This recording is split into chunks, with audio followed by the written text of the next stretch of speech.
Hi friends, இன்றைக்கி நம்ம வந்து பார்த்துட்டு இருக்கிறது கம்பிளி பூச்சி. இந்த கம்பிளி பூச்சி பாருங்க எவ்வளோ அழகாக போயிட்டுருக்குது. இன்றைக்கி என்னன்னு தெரியல. இன்றைக்கி நான் ஒரு ஃபோனுக்கு வாழ்ந்துச்சு அப்படின்னு கொடுக்க போனேன். அங்கே வந்து அவரை செடியில் வந்து இந்த கம்பிளி பூச்சி இருந்துச்சு, போயிட்டே இருக்குது. அதனால் அதை பிடிச்சிட்டு வந்துட்டேன். இந்த கம்பிளி பூச்சி பார்த்தீங்கன்னா, ஓய் எங்கடா பேச கொடுக்கடா கொஞ்சம். இந்த கம்பளி பூச்சி பார்த்தீங்கன்னா தன்னைத்தானே பாதுகாத்துக்க மேலே வந்து, அதாவது இது மேலே வந்து முள்ளாக இருக்கும். அந்த முள் எதுக்குன்னா, இது வந்து தன்னைத்தானே பாதுகாத்துக்க இருக்குது.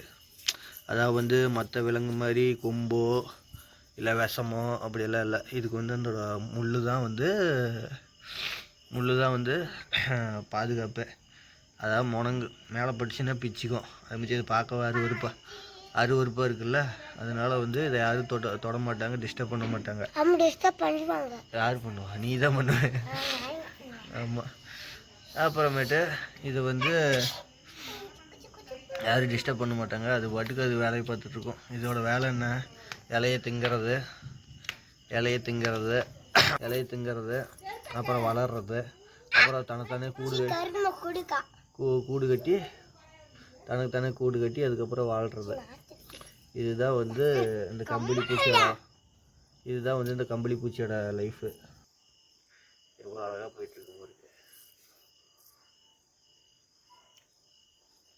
கையில் தொட்டலாம்னா பயமாக இருக்குதுல்ல, கடிச்சிட்டு கடிக்காது.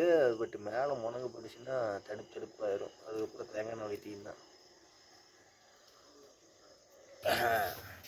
இன்றைக்கி இந்த வீடியோவில் இன்றைக்கி கம்பளி பூச்சி தான்.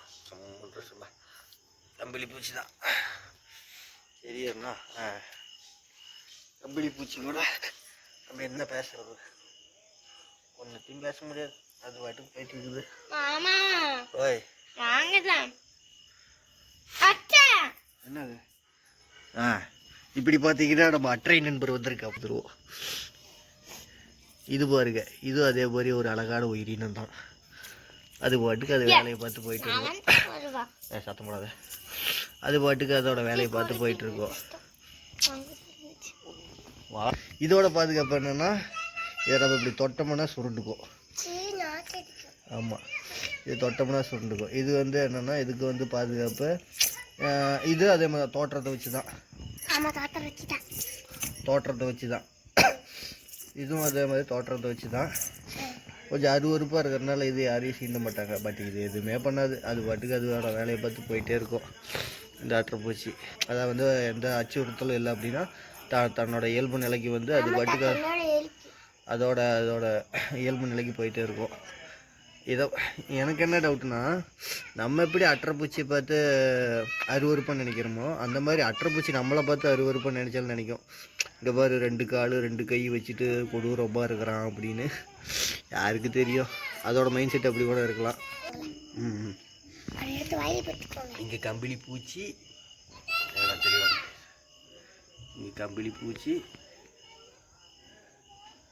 இங்கே அட்டைப்பூச்சி. இங்கே பாருங்க, அற்றை மறுபடியும் தன்னோட இயல்பு நிலைக்கு வருது. இது பாருங்க எவ்வளோ அழகாக முழுன்னு இருக்குது. மறுபடியும் சுருண்டுக்குன்னா, இதுக்கு ஒரு ஆபத்து வந்துச்சு அப்படின்னா சுருண்டுக்கும்.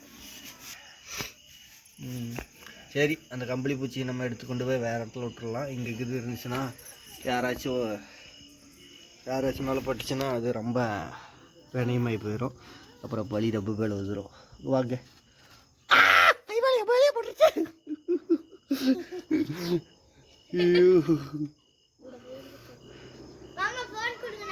ஐயோ, கொஞ்சம் நேரத்தில் கருக்கடாகி போச்சு. இங்கே பாருங்கள எவ்வளோ அழகாக இருக்குது. ஐயோ, கைக்கு வருது. இங்கே விட்டுருவோம். அது பாட்டுக்கு அது வேறு வேலையை பார்த்துட்டு போயிட்டுருக்கோம். நான் விட்டுட்டேன். கையில் போட்டுருச்சு.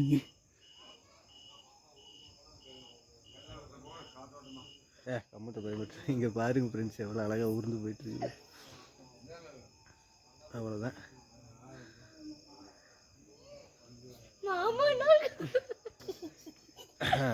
இன்றைக்கி வீடியோ இதுதான். பிடிச்சிருந்தா லைக் பண்ணுங்கள், ஷேர் பண்ணுங்கள், என் சேனலை சப்ஸ்கிரைப் பண்ணுங்கள். பாய்.